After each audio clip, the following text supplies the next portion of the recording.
Guys, welcome. Collective reading tayo ngayon. Tingnan natin kung ano yung current energy ng person mo. Be open-minded po. Hindi po halos lahat makaka-resonate kaya piliin niyo na lamang. And thank you nga po pala sa mga nag-subscribe lalo na po sa mga bumabalik. Marami pong salamat. Start na ako. Give me the message for collective. Ano yung energy ng person mo? Anong balita sa kanya? Ayan. Give me the ayan. Pasensya, nota na naman ako. Give me the message. Ano yung mensahe? Anong ganap sa person mo? Ano yung energy niya ngayon? Anong mga plano niya? Okay. Start na tayo.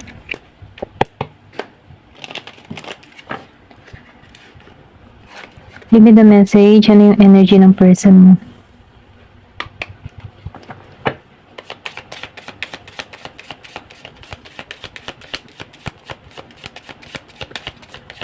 Give me the message.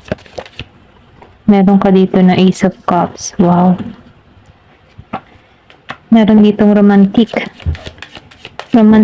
na magpapahayag ng kanyang nararamdaman. Andun pa rin yung kanyang andun pa rin yung nararamdaman ng person mo sa'yo, okay? Hindi pa rin to nakaka-recover, nakaka-move on sa'yo. Ito lang yung nakikita ko dito sa Ace of Cups kasi gusto pa rin itong maging masaya tong connection na to. Ito yung plano niya. 11-11, no? Kung madalas mo makita yung 11-11, nagpapahiwatig ito na merong magandang magaganap sa connection na to. Ito lang yung nakikita ko. Yung iba sa inyo, nagkaroon dito ng misunderstanding, away, kaguluhan. Meron ditong hindi pinagkasunduan. Meron kayo dito mga discussion, hindi nagkaunawaan, or pwedeng sabihin may natuklasan ka kung bakit nagkaroon dito ng kaguluhan. Pero ganun pa man, nakikitaan ko dito, no, andun pa rin yung matinding nararamdaman ng person na to. Hindi ka pa rin ito makalimutan dito sa Ace of Cups. Kumbaga, ngayon, itong tao na to, no, nahihirapan siya dito sa The Hermit. Hindi niya makita yung kasagutan. Nandito siya sa moment na malungkot. Kumbaga, para siyang ina-isolate niya yung sarili niya. Nagdaramdam, okay? Meron dito Scorpio, Cancer, and Pisces. Meron din ako nakikita dito na Aries, Leo, Sagittarius. Meron din ako nakikita dito na Virgo, Taurus. Ayan. More fire sign, okay? Pwedeng meron kang fire sign na person o yung ikaw to, okay? Ito na yung nakikita ko. Meron dito mataas yung ego. Hindi niya binababa yung ego niya dito sa 5 of Wands. Kumbaga nagkaroon dito ng gulo. Meron ding naging dahilan ay yung mga sabi-sabi, okay? May paninira sa person mo o pwede rin sa'yo, siniraan ka nito kung bakit nagkagulo dito. Meron ditong ibang tao na involved kung bakit nasira yung komunikasyon niya dito. Ito lang yung nakikita ko. Pero ganun pa man, andito pa rin yung nararamdaman ng person mo dito sa Ace of Cups. Nakikita ko rito, meron dito happiness na naghihintay sa'yo kasi sinabayan pa rito ng 4 of Wands. Hindi pa rin to nakakalimot sa'yo. Gusto nito magsimula muli kayo dito sa Ace of Cups. Gusto nito lumago. Gusto nito magkaroon ng masaya, new relationship sa inyong dalawa. Ito lang nakita ko. Gusto niyang maulit muli. Kumbaga, matapos na yung hidwaan, maulit muli, magpatawaran, ganun. Kung madalas mo makita yung 11-11, iniisip ka neto. Ito lang nakita ko. Then, nakikita ko rin dito, no, kung kayo ay merong family neto, gusto nitong magbalik muli kayo. Okay, magsama muli yung family, bumuo muli. Kumaga, gusto nitong bumalik muli sa'yo. Okay, kung asawa mo to, no, na nagkaroon kayo ng hiwalayan. Yung bang tipo nagtampo ka, nilayasan mo to, or ito yung lumayo sa bahay mo. Nakikita ko dito yung pagbalik ng tao neto.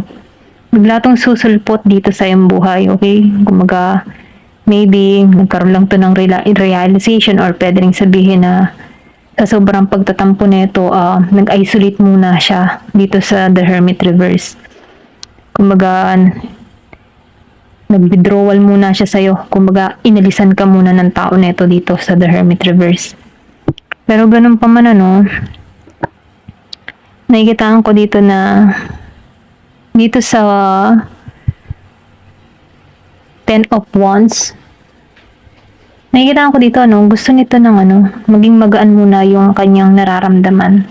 Kung hindi ka kinakausap nito ano, nagpapalamig lang to. Ito lang nakikita ko dito sa Ten of Wands. Pinapahinga niya muna yung kanyang isipan, yung kanyang puso, nire-relax niya. Kumbaga, nagpapalamig muna siya dito. Ito lang nakikita ko. Maybe, nag-iisip-isip. Hinahayaan niya muna yung sitwasyon ninyo. Ito lang nakikita ko. Pero ganun pa man ano, lumabas tong The Hierophant. So, itong tao na ito, may pagka marelihiyoso ka din naman person, okay? Meron kang person na relihiyoso. Marunong din naman itong magdasal. Kaya lang ano, nakikitaan ko dito na meron lang tong mga hindi kayo pinagkasunduan or meron lang dito na gumulo sa connection nyo. Pero umaasa ito dito sa The Hierophant. Kung hindi pa kayo kasal nito, no, ito yung gusto niya mangyari, maikasal kayo. Kasi itong tao nito may pagka ano to family oriented, may pagka-konserbatibo, naniniwala siya sa larangan ng kasal, yung pagsasama. Okay. Ito lang yung nakikita ko. Meron din siya ditong sariling paniniwala, meron tong talino. Nakikitaan ko rin dito, alam niya kung kailan siya papasok muli sa buhay mo, okay? Kasi malakas yung instinct nito, malakas yung intuition nito. Sinusunod niya yung kanyang spiritual guide, okay? Kasi na-feel ko dito na meron kang tao dito na may kakayahan, may talino. Maybe kaya umalis to para hindi na sobrang magkagulo pa kayo, okay? Pinapalamig niya muna yung sitwasyon kung bakit kayo nagkaaway dito, kung ano man yung dahilan ano, kasi nakikita ko dito na merong nanira or meron dito nagbigay ng mga chismis sa person mo or pwede rin sabihin meron kang nahuli dito. So itong tao nito, dun muna siya sa moment na nag-disconnect muna siya sa'yo. Kumbaga, hinayaan niya muna na yung sitwasyon ay ma-stuck at nilayuan ka muna nito. Kasi itong tao nito, ayaw niya ng, alam mo yung tipo na meron tong negative pattern na nasusunod Kaya itong tao na ito nag-iisip kung paano ayusin tong connection na to. Kasi ayaw niyang maulit muli yung pagkakamali niya sa'yo. Kaya itong tao na ito lumayo muna, nanahimik muna, nag-isolate muna. Kumbaga hinahanap niya muna yung kanyang sarili or pwedeng sabihin inaayos niya muna yung kanyang sarili bago tumungo sa'yo dito sa Ace of Cups. Kasi meron ditong union Kumbaga itong tao nito, hindi ka pa rin ito pinapakawalan. Hinahayaan na muna niya yung sitwasyon. Okay? Kasi nakikitaan ko rin dito, no, na meron ditong hindi naging mapalad or pwede rin sabihin ganun yung mindset mo dito sa tao nito, hindi ka naging mapalad. Yung bantibo na failure lang hatid nito, kumbaga kabiguan lang. Pero ganun pa man, minumungkahi dito, no, ipagtuunan mo muna yung sarili mo, hayaan mo munang magpalamig yung sitwasyon, or kung gusto mo pa rin tong tao neto, or pwede rin sabihin na binibigyan ka din dito ng panahon para sa sarili mo, no, para ma-realize mo din dito kung ano yung pagkakamali mo din, kung bakit may nagawa din tong tao na to. Kumbaga, ito lang yung paraan kung bakit kayo naghiwalay, na kung saan no, na ayusin mo, alamin mo din kung ano yung pagkakamali mo, hindi din sa tao nito ibubuhos lahat ng mga pagkakamali. Kumbaga, maybe, meron din ikaw pagkakamali at meron din itong taong itong pagkakamali. Na kung saan, no, pinapakita sa'yo dito na kailangan mo nang ayusin yung sarili mo, ayusin din niya yung sarili niya, iyan.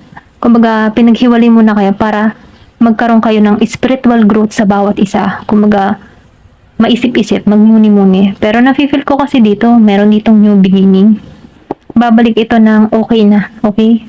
Yung bang tipo na hindi mo na siya matatanggihan or pwede rin sabihin na itong tao na ito, kausapin ka ng masinsinan dito sa Four of Wands. Kasi nafe-feel ko dito na tutungo to sa'yo Kung makita mo, kung madalas mong makita yung 222 and 1111, nagpapahiwatig ito ng calling to sa connection na to, okay? Ito lang yung nakita ko. Meron ditong pinanganak nung 12 and 5. Ayan. Tingnan pa natin dito, no? Kung ano pa yung lalabas sa card.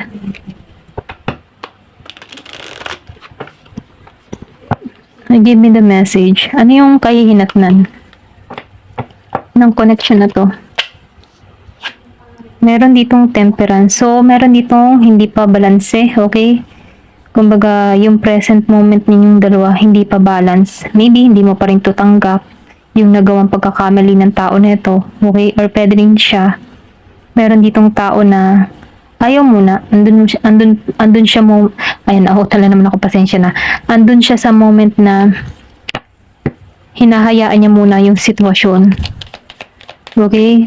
Maybe, nafe-feel ko dito, no, hayaan mo din tong tao nito na ma-realize niya yung pagkakamali niya kung siya yung merong malaking atraso sa'yo, okay? Give me more information. Meron ditong 8 of Pentacles. So, nafe-feel ko dito, no, na meron ditong tatrabahuhin tong connection, okay?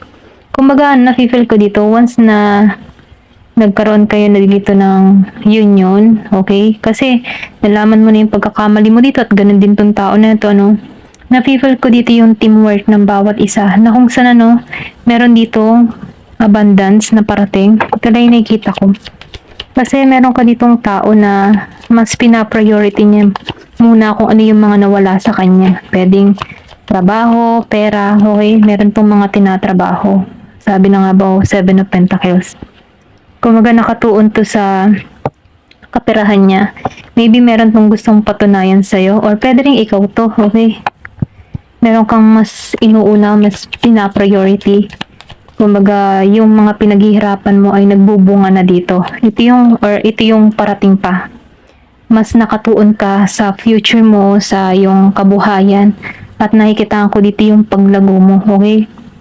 So, meron ditong 10 of Pentacles reverse. Kasi alam mo na yung nawalan eh. Alam mo na yung pakaramdam ng wala, okay? Kaya ikaw dito, nagsusumikap ka dito.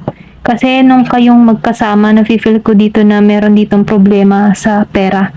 Nung kayo nagsasama. Or pwede rin sabihin, ito din yung naging dahilan kung bakit lagi kayo nag-aaway, okay? Lagi may conflict. Ayan. So, itong tao nito, ito yung inaayos niya kung ano yung mali sa kanya. Ito lang yung nakikita ko. Meron ditong Year of the Dog. Year of the Horse. Give me more information. So, itong tao nito, no, Knight of Pentacles, tutungo to sa'yo ng meron na. Yung meron siyang napatunayan, yung hindi mo siya matatanggihan pa. Malakas dito ang Virgo, Capricorn, Taurus. Yung bang tipo na meron na siyang ipipresenta sa'yo, na ayos niya na yung sarili niya. Ayan. Give me more information. Ano pa yung mensahe? 4 of Wands. Kaya lang ikaw dito, lumabas ang reverse, ano? Parang ayaw mo dito sa tao na to. May pagdududa ka. Okay? Lumabas din dito ang 11-11. Ito lang yung nakikita ko. Pwedeng nakikita mo yung 11-11 pero dead mo lang siya. Okay? Ito lang yung nakikita ko. Give me more information. 7 of Wands. Ang ano mo dito, meron ditong Aries, Leo, Sagittarius. Masyado kang grounded. Masyado mong pinoprotektahan yung sarili mo dito. Yung bang tipo na ayoko na. Ganun. Ayoko sa kanya. Handa ka dito. Kumbaga, once na tumungo tong tao na ito, handa ka. Hindi ka magpapapigil dito. Kumbaga, naninindigan ka na ayaw mo na. Ganun. Ganun lang yung nakikita ko sa'yo. Give me more information. Ano pa yung mensahe? Napaka-grounded mo. Ang laki ng pinut mong boundaries para rito sa tao na ito. Sobra ka nasaktan. Ito lang yung nakikita ko. Kasi, ayan, 8 of Cups lumabas. Kasi nafe-feel ko dito, inalisan ka nito, inabandona ka. Meron ditong inabandona. Tinanggalan, inalisan. Or pwede rin sabihin na, alam mo yung tipo na inabandona ka, pero meron siyang lihim. Meron siyang mga nilihim. Inalisan ka ng yung bang tipo na inalisan ka ng tao nito na masakit din sa loob niya, pero hindi niya pinapahalita na naapektuhan siya. Ganun, okay? Dito sa 8 of Cups. Kaya ikaw dito, nag-iba ka ng direksyon. Kumbaga, nagkanya-kanya kayo dito. Kung makikita mo, meron ditong ship. Meron dito nag-travel or umalis. Pwedeng sa ibang bansa or ikaw ay dito ka tumungo sa ibang direksyon. Inalisan ka nito ng walang paalam or pwede rin sabihin may gusting na nangyari sa inyo dito. Ito lang yung nakikita ko. So, ikaw, dinala mo dito yung isa mong cups. Tumungo ka sa ibang direksyon. Okay? Bumangon ka. Pero ganun pa man, itong tao nito, umalis to, na merong may lihim. Meron siyang nilihim. Kumbaga, para kang hinayaan ka lang dyan. Parang dyan ka muna. Parang ganun. Ganun yung energy dito. Then, 5 of Pentacles. So, nasaktan ka talaga dito. Ito lang yung nakikita ko. Ito yung naalala mo kung bakit ka nagiging ganito ka nagpuput ng boundaries kasi sa mga iniwan niyang kirot o hapdi sa puso mo. Maybe inalisan ka nitong na walang-wala or talagang higapos, hirap sa sitwasyon. Kaya ito yung naalala mo. Once na naalala mo tong tao nito, malaking no ang sagot mo dito. No. Kasi ito yung naalala mo. Yung masakit na ginawa niya sa'yo. Okay, yung hirap. Kahit itong tao nito, inaayos niya yung sarili niya. Okay. Dahil meron kayo naging problema dito sa pera, babalik to na merong dala-dala. Kaya lang, pwedeng dinsangin ka yung para bang dinlangin ka nito. Kasi night pa siya Yung bang tipo na pwede kanyang paasahin ulit or kasi nafe-feel ko dito na pwede kang dayain ulit na itong tao nito. Ito lang nararamdaman ko sa Knight of Pentacles. Kasi pwede niyang iano yung kanyang pera dito sa'yo. Ito lang nafe-feel ko. Pwedeng dinsangin ka or dayain ka sa pera para makuha muli yung loob mo. Regaluhan ka, bigyan ka ng mga kung ano-ano, ganyan. Pero ganun pa man, ikaw, matatag ka dito. No. Yun ang sagot mo. Pwedeng kilala mo na kasi yung person mo. Ayan. Ito lang yung nafe-feel ko. Okay, tingnan natin kung ano yung advice sa'yo. Give me more information. Kasi matindi yung galit mo. Okay? Ito lang yung nafe-feel ko. Matindi yung galit mo dito. Yung ba tipo napatawad mo naman siya pero ayaw mo bumalik sa buhay mo. Yung iba sa inyo. Okay? Give me more information. Nafe-feel ko dito yung 5 of Pentacles na nahirapan ka sa sitwasyon. Nilayasan ka dito Tapos babalik muli. Okay? Give me more information. Ano pa yung mensahe? Meron ditong gusto kong kumawala. Integration. So, meron dito nagkalayo. Meron ditong gusto ng renewal. Nafe-feel ko dito malakas yung instinct mo, intuition mo. Ito na nafe-feel ko sa'yo. Meron ditong Year of the Snake. Pwede rin sabihin, tukso to sa'yo. Yung taong to. Mapanukso. Hindi din na information, ano pa yung mensahe. Masculine energy. So, meron ditong masculine energy. Nakatungo sa'yo. Okay? May tutungo. Maybe before, hindi to nanindigan sa'yo. Pero ngayon, nasa masculine energy siya. Meron ditong maglalakas loob sa'yo, tumungo sa'yo. Death. Okay, gusto ng new beginning. Meron ditong Taurus. Taurus na patungo sa'yo. New beginning. Gusto nito ng bagong simula sa'yo. So, ang tanong dito, payag ka ba dito? Creativity. So, nafe-feel ko dito, gusto nito ng teamwork. Pagkakaisa. Gusto nito magsimula, renewal. Gusto ko na nitong punuan. Diba? New beginning. Sinabi ko kanina, confirmation dito sa death. Gusto nito ng bagong simula sa'yo. Gusto nito mag-create muli sa'yo. So, ikaw ang tatanungin dito, once at lumating tong tao nito, tanungin mo yung sarili mo kung handa ka ba dito. Pero nafe-feel ko dito kasi sa'yo, may boundary kang nilalagay dito. Ayan. Hanggang dito na lamang po. Thank you for watching and love and peace.